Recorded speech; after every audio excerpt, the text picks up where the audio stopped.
What's up, everybody? I'm Morgan Crosbie. Welcome to Cars and Crosbie. I have an amazing episode for you today. We're going to be going on an adventure. This is an epic adventure. I have a very good client that lives up north, and I want to make sure that I can show a sign of respect and drop off a vehicle, especially when it's a heavy hitter like this Tahoe high country. And so I'm going to take you guys on a delivery journey that's about 1,000 kilometers to get there alone. It's going to be about an 18-hour return drive, and that's going to be a really great opportunity for me on the way there to be able to document all the stuff that is new that I can kind of pick up on as a salesperson that knows about it, has learned about it on paper, to finally get it across to you after driving it. It's not very often when you have a very new vehicle that is as highly anticipated as these, the Escalades and the Corvettes, that a salesperson is really able to do a long-term drive on it. We learn about them on training documents. We can see all the stuff in terms of how to build it and configure it. But one of the things that we can't do is get a lot of kilometers under our belt. And that obviously has to do with the fact that when there's a waiting list, there's not the ability to be able to drive someone's vehicle. I'm pretty superstitious that way. I really do not like driving anyone's vehicle as soon as it's been sold. The gas station is down the street, and I won't even do that. We have a mobile fuel service that will come now to do that. And it, to me, is a really great way of making sure that nothing could go wrong. It's a superstition on my behalf, but it's probably a really good one to have as well. So without further ado, I'm going to introduce you to this Tahoe. We have got a lot of things that we've done to this. So this is going to be a really great story for you guys if you're interested in looking at a full-size SUV from us, as we've done a lot of little things to this specific Tahoe just to make it that much better and customized for this environment that it's going to be going into.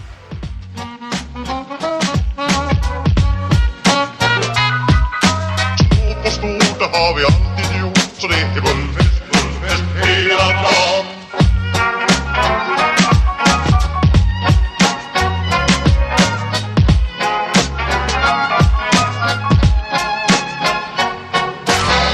Vad takten alla armar, bullfest, bullfest hela dagen. Det är mjöl från livets grottekvarn. Bullfest, bullfest, bullfest hela dagen.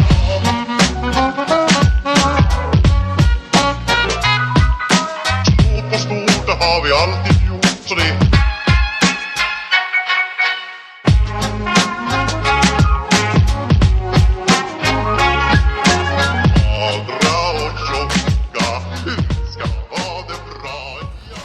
All right, so without further ado, let's go through this Tahoe and show you what it's all about. This is a high country. That's the highest trim level you can get in the Tahoe. And with that, it has a very similar powertrain and suspension to the Escalade. This has got that 6.2 V8 push rod, the same one that's in my AT4. And it also has a 10-speed transmission, but the suspension is significantly different than my truck. This has the air ride suspension, and on this you can adjust it about 4 inches. I'll show you guys right now just where that is, and we'll maybe actually, just for fun, let's lift this thing up and just show you guys what it looks like when it's in a full lift. One of the things that I like most about the lift system is that it's for mobility aids as well as for practicality with driving. Have the Tahoe lift up and down. Look at how cool it is when it's all lifted up like that. It looks like a monster truck now. Anyways, so the adjustable suspension is part of the options that are on there. We've got the max trailering package on here as well. And then we also have a sunroof, the full panoramic one now, which is a big upgrade. And then this one's a bench as well. I was talking about it in another video that I'm uploading shortly.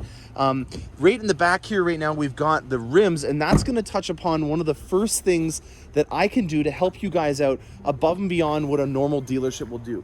Right now, there is a massive constraint on rims. If you're looking for a 22-inch rim from General Motors on a full-size SUV, it's next to impossible.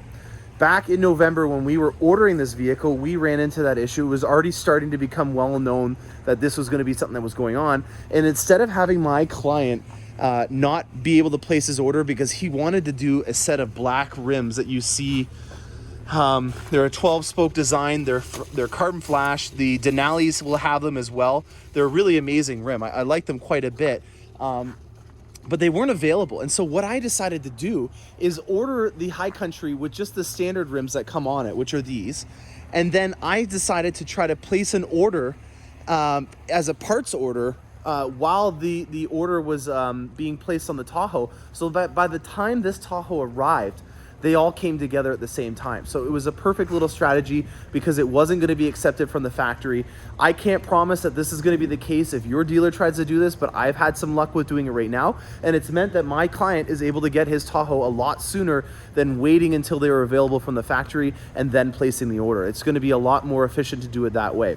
So that was the one thing that I did on this specific Tahoe to get it ready a little bit sooner for the client. Now on here are the original rims, and we put a studded tire on here. These are illegal in most states and provinces, but as you can see here, there's little areas where they can put studs in here, and where he is going up north, that is going to be a huge asset in terms of making sure that he has more confidence behind the wheel. But for down here, we can't put them on here, so we're just going to leave them without the studs right now. And then he's got his beautiful Somerset in the back, all stored away. I've really tried hard to make sure that I could make them fit in a way that they're not going to be moving around, as we're going to be doing a lot of driving, and I would hate to have those tires moving around with that much mass on them, damaging the trim or anything on the inside. Now another accessory that we've done on this, again because it's going up quite north, is we have the stationary running boards, and we also have these splash guards. These splash guards are obviously going to help out with a black vehicle and not having as much stuff get kicked up on it. We just finished a ceramic coat on here, so as you can see my reflection perfectly in the mirror. It feels like a baby's bum, and this is going to really help out with making it so that if there is stuff that's on your Tahoe or Corvette or anything, you can have it come off a lot easier. It's not some magical formula that has unicorn tears in it that's going to stop, you know, a stone from hitting your car and damaging it. It's still going to have that happen, but at the end of the day, when you have this stuff on your vehicle, it's going to make it a lot easier to clean it and spend less time detailing your vehicle. So you can just power wash it off, and just like you have in your skillet pans, there's like a substance that will allow it so that stuff doesn't really stick to it. It's a really great thing for that. It's convenient. It's not that expensive. The cost has gone down significantly, and we do it right here. We stored it inside overnight, allowing it to cure, and we're ready to go. So we've got the upgraded rims in the back, these standard rims that came on it. We've got a winter set on it. We've got some splash guards that are on there as well. We've also customized it to have some chrome to go with the High Country by taking the mirrors and putting chrome caps on them. And then we've also taken the grille and we put a black logo in here. Now, a lot of people in the past were using like a vinyl overlay when they were putting the black logos on there, and we did the same thing. And over time, the logos would get pitted, they would come back, and about a year into it, they would just look like trash. They didn't really look good at all. And so we started to not use the vinyl overlay system and then start using what General Motors does, which is just get an actual separate grille. It's a little bit more money, but for the sake of not having to get you to come in every year and get it fixed up, we wanted to do that. Obviously, with this Suburban here, you can see what the the Chevy bow tie looks like. The gold isn't anywhere else on the vehicle. It doesn't really make sense to have a gold bow tie on this thing. Chrome and black are the only two things that we want on this High Country, and it just pops that much more. If you can see, this Tahoe here has got the quad tip exhaust, which is pretty cool.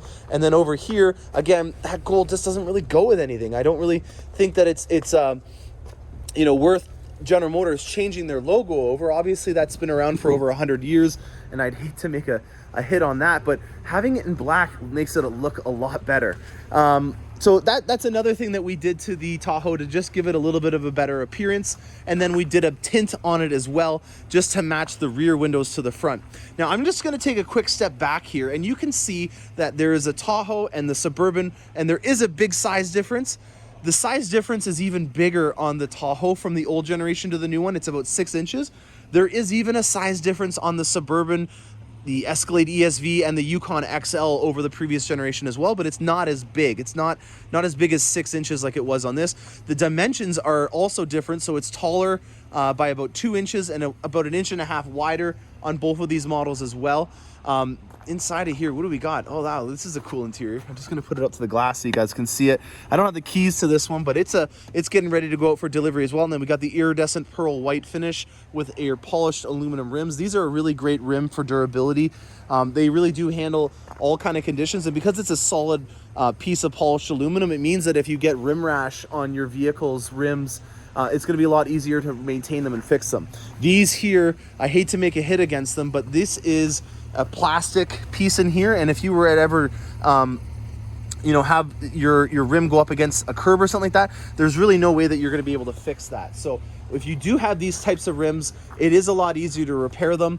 And I hope that that gives you some insight on what the differences are between the size, at least, on the Tahoe and the Suburban. Again, we're going to be going on the road trip. I just wanted to film this right now while I'm all chipper. I'm just taking it out of detail. I'm going to be starting to get on the road at around 2 in the morning. So I didn't really want to film in the dark to start with, but also I don't think that I'm going to probably be as enthusiastic as I am right now at 2 in the morning. I'm probably going to wait until I get about 5 or 6 hours under my belt before I shoot again. So I hope you guys enjoy this. I'm going to get some sleep now, and then I'm going to get on the open road and update you guys on what I think that this thing is like. I'm really excited to try the adaptive cruise control. They've done a lot of great things in terms of having it be a lot more accurate. So that's another thing that we're going to be testing out, and just overall drivability. I want to get some kilometers under my belt and let you guys know on what I think about it. So stay tuned. We've got a great episode coming our way. Good morning. It's 2:30, dentist's favorite time, and we are going to be going up there now. It's about 875 kilometers. I looked it up. It's a pretty straight shot, and it looks like we have some great weather for today, so I'm very excited about that as well. Fuel economy on this is going to be the first thing that I'm going to start looking at. I'm going to set the trip odometer and the fuel economy. Anytime you buy a new vehicle, especially when you're looking at a big rig like this, the transmission definitely needs some time to be broken in, and that is going to mean that we won't get a real fuel economy of this even with that many kilometers that we're going to be putting on, but it is going to be a really great indicator on where they're going to be going with it. I haven't really focused on any set data of telling me what fuel economy is going to be like on this. I like to try it out in real world scenarios. So this is going to be my first opportunity, as I'm really interested on the full-size SUVs. It looks like there's a little bit more aero on these than are on the other ones. My Sierra has the same powertrain, so I'm interested in comparing it against that as well. So hope you guys enjoy this. I'm going to get on the road. All right, so first thing I'm going to do is I'm going to go over to the settings area on this, and I'm going to add some info pages. From the factory, there's a lot of these that for some reason don't get added on.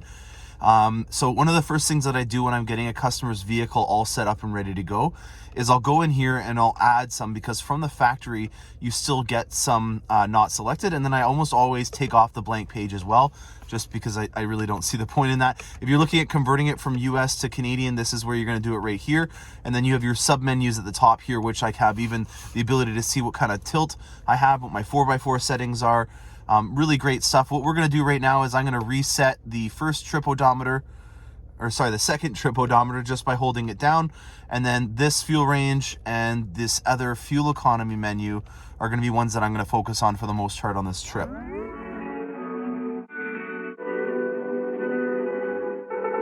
Oh, 1 mile in fog patches and showers early Friday, but improving to greater than 6 miles on Friday morning. Stars shining bright above. Breezes seem to whisper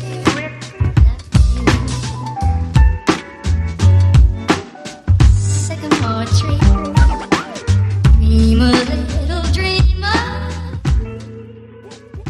All right, we are at our first fuel stop. We're 550 kilometers in North Bay. You can see my breath in the air. That's because it's negative 24 out right now. It's cold. I've been doing some work with the adaptive cruise control. Right now we're averaging about 13 to 14 liters per 100. Everything's going great. This thing is an unbelievable ride. I love how much they've improved on the ride. Features, I'm just getting used to all the things. I'm going to go through with you guys some of the things that I found at our next fuel stop. Hope you guys enjoy.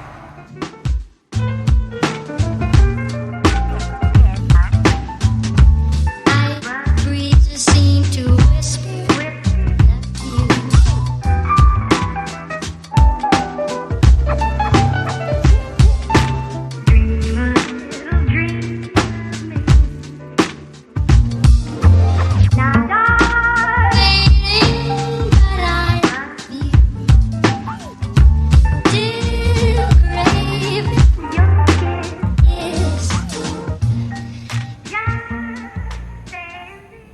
I made it.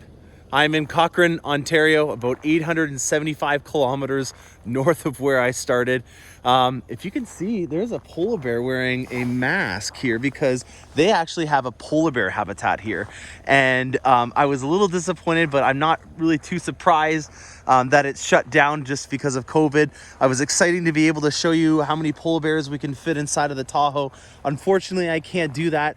My boy Anukshuk, he's in there. He's a cool guy. I've met him in the past. Can't see him, but at least you get to see what a polar bear looks like with a mask on. What can I tell you about this? Well, first things first, I've got enough kilometers under my belt now to kind of go over the ride with you. The suspension right now is in a normal mode, and what I did is I have it right here where I can adjust the suspension. And as you can see, the clearance can be changed. This can also be done for mobility things. So if you're wanting to have this thing dip down when you're getting out of it or raise up, that's something that you can do in the presets. These are the winter tires on them, so the tire tread is a little bit more aggressive than what I normally have, but it was still exceptionally quiet. Like with the start-stop technology, it's already eerily quiet when you're at an intersection and you come to a stop. You can turn that off if you don't like it, but it's there to save you gas. It's about $200 a year roughly in gas that it's going to save you. It is extremely quiet inside of this. That would be one of the other things that I would like to get across, is the quality of the ride isn't just because it's smooth, it's exceptionally quiet inside of the cabin as well. They've done a really good job at sound deadening in terms of little noises and stuff like that, like a whistle in the door when you get up to speed or something like that. I haven't really noticed anything along those lines that would make me uncomfortable. And I was in really cold conditions. It is absolutely freezing out right now. It was negative 27 Celsius, so it's getting so cold now that Fahrenheit and Celsius almost become similar. I think it's like negative 16 Fahrenheit right now. So you know, you can always tell it's super cold when the snow gets crunchy when you step on it. It's kind of interesting. The further I got north, and when you're on snow-packed roads, it kind of makes like a squalling noise when you go over the snow, and that was another little thing that I noticed that was different.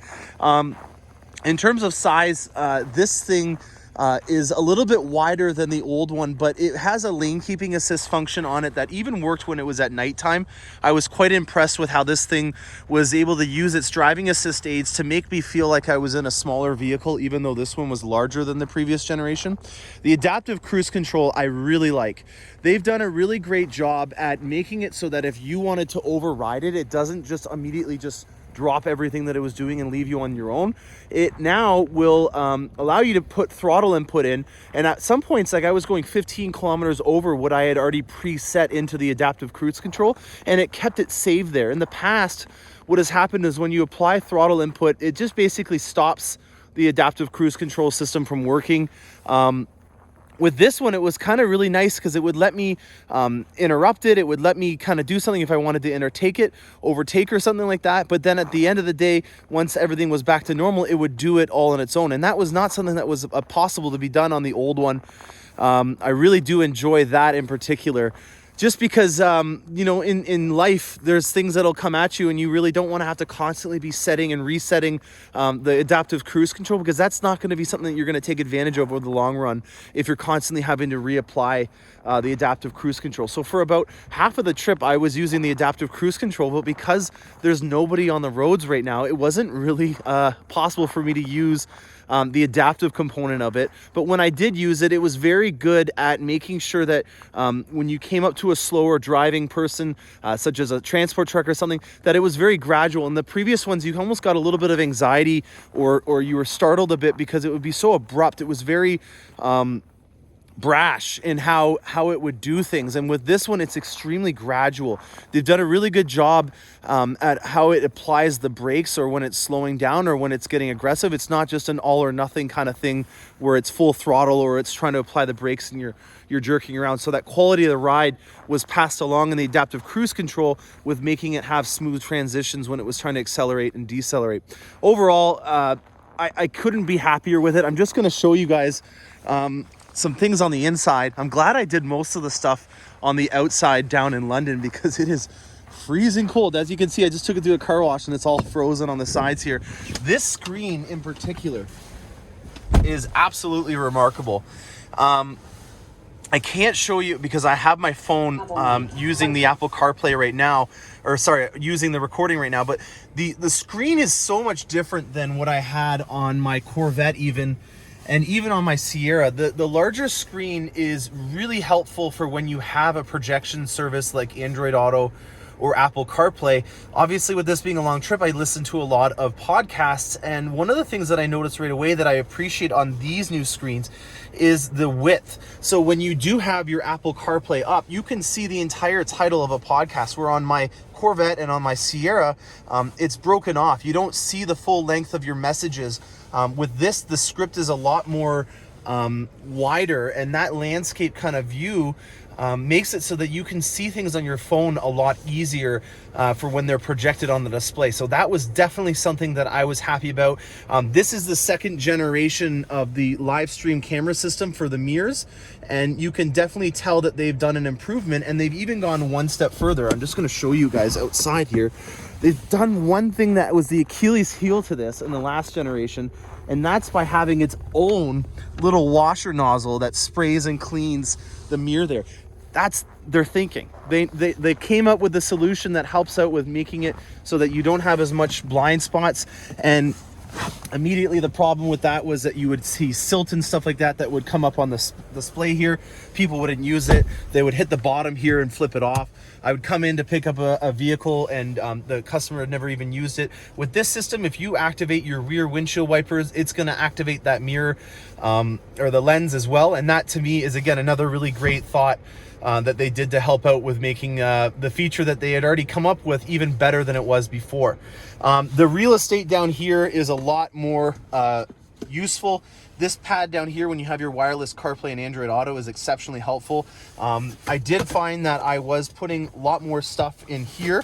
I've got some dates. I've got some my screwdrivers and stuff. So this organizer tray was a lot more helpful than on the previous generations, especially because it meant that I was using this area for my phone to charge instead of hoarding all this other stuff in there as well. So I'm extremely happy with how this ride has went. I'm very excited to be able to pass along this information to you guys. If you're looking at designing one of these full-size SUVs, we still do have some space left for 21 model years. On the Escalades, we are coming to the point now where we are unfortunately almost completely sold out for the entire year. That doesn't mean that we can't get you one. It just means that it will be a little bit of a wait. And with everything going on right now in the global supply chain, it's not a big surprise to see that a lot of vehicles right now are very difficult to get through the factory and produce. So luckily for us, the Tahoes and the Yukons were almost completely caught up on the waiting list. So if you're looking at getting a Tahoe or a Yukon, right now is a great time to be able to place your order and have it for a relatively reasonable time frame. I hope you guys enjoyed this episode. The last component of what we're going to talk about today is the fuel economy. I am in break-in mode right now, so it's not going to be as accurate as it would be if it was already been broken in. But as you can see on the averages here, I'm already starting to average 11.5 liters per 100 kilometers.